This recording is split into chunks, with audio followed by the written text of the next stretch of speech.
ينبغي على الإنسان أن يصاحب الصالحين حتى لو لم يكن مصاحبا لهم دائما، بمجرد أنك تعرفهم، بينك وبينهم ولو علاقة يسيرة، مكالمة أو رسالة كل أسبوعين وثلاثة وشهر، فإنك تنتفع بهم يوم القيامة. سئل الحسن البصري رحمه الله تعالى عن قول الله جل وعلا: فما لنا من شافعين ولا صديق حميم. فقال الحسن البصري رحمه الله: هذا يكون في يوم القيامة إذا دخل أهل الجنة إلى الجنة ودخل أهل النار إلى النار، فإن رجلا من أهل الجنة يقول: يا ربي أين صاحبي فلان؟ أين صديقي فلان؟ لا أراه معنا في الجنة. فيقال: هو في النار.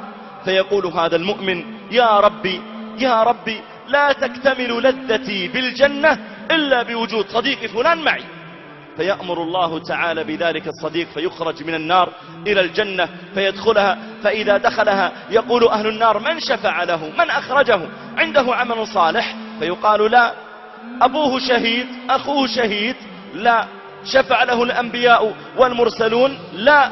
فمن شفع له؟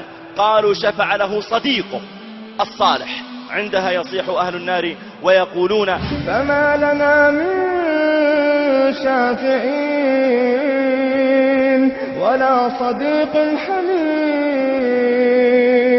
فما لنا من شافعين ولا صديق حميم. فلو أن لنا كرة